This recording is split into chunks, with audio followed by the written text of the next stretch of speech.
What I gain out of this the most is thinking about how I think about history, and in turn, how my students will think about it. The wealth of materials that we are given here, that we are able to look through and figure out which would work best is incredible, and it saves us time as planners.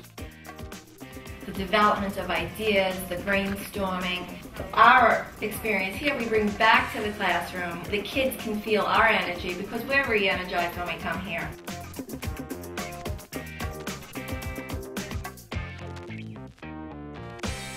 So what we're going to start out by today is looking at the New Deal and this idea of federal response to crisis. The American Social History Project was founded in 1981 by the labor historians Steve Breyer and Herb Gutman. Their idea was to take all of the historical scholarship and research on labor history and social history that was going on in colleges and universities and try to get it out to a wider audience of union members and school children.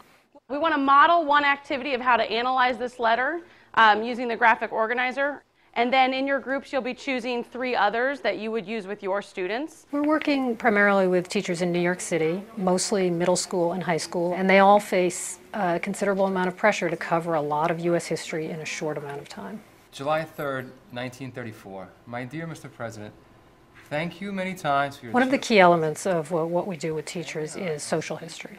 We want to introduce teachers to a variety of documents and materials that illuminate the experiences and the ideas and the actions of diverse Americans, the so-called ordinary Americans who, in fact, were having an influence on larger decisions. The government programs are eliminating private industry and effort, sounds just like today, and replacing it with government control. Well, that's the typical argument against welfare. Right, yeah, right. Is that like, oh, why should you work if you can collect a check every month and sit home and... One of the strategies that it's always taught in reading, literacy skills, is the idea of connecting it to yourself. And when you have these types of letters, they can make a better connection to themselves, and I think they internalize the information more. A lot of kids aren't into history, and they don't enjoy it, and the only way to get them into it is to kind of show them, hey, this could be you.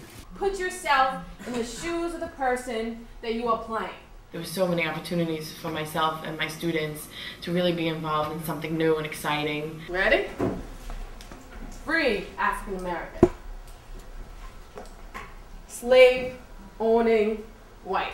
To watch the children empower themselves and say, oh no, let's look at this, but it says here. No, I disagree. Well, why do you disagree? Because it says over here. There are no rights for us, and it's just an outrage. We're all of the same religion. So I think this law is okay. There's nothing wrong with it, but it's kind of ridiculous. You begin to see them organize their thoughts, and history becomes something that's not dead. What we're going to do now is just a taste of a bigger activity that you could try to adapt for your students. We're going to ask you to caption 1 or 2 images. You're going to use direct quotes from the text documents as your caption. Throughout a day spent with teachers, they will have opportunities to work with primary documents, I think that one will be good. to undertake activities that model the kind of activities they would do with students in decoding primary documents and developing historical thinking and analysis skills. Our quote was, "The CCC shaped my life," which had no direction. They really value the chance to talk to other teachers and work with other teachers and learn from other teachers. Can we do that? We come in, we look forward to seeing each other.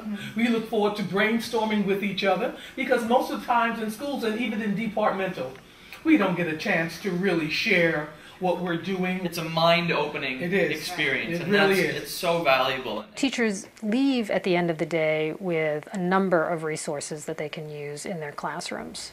My student population needed those definitions on the side. They may not need to know the definition in order to understand the document, but without it, they give up. And I also like the organizer questions because it helps them break down the thought process. They need a framework in which to attack these letters? This program has been really gratifying because of the change we see in teachers. We can see a change in the kinds of conversations and questions teachers have when they're at our seminars. The historic context or framework is so important. And we can hear a change when they tell us about what they're doing with their students and how engaged their students were by certain materials that they got from one of our seminars. My time here has helped me to remember why I wanted to teach social studies in the first place, and to get kids excited about looking at the whole story, all of the players.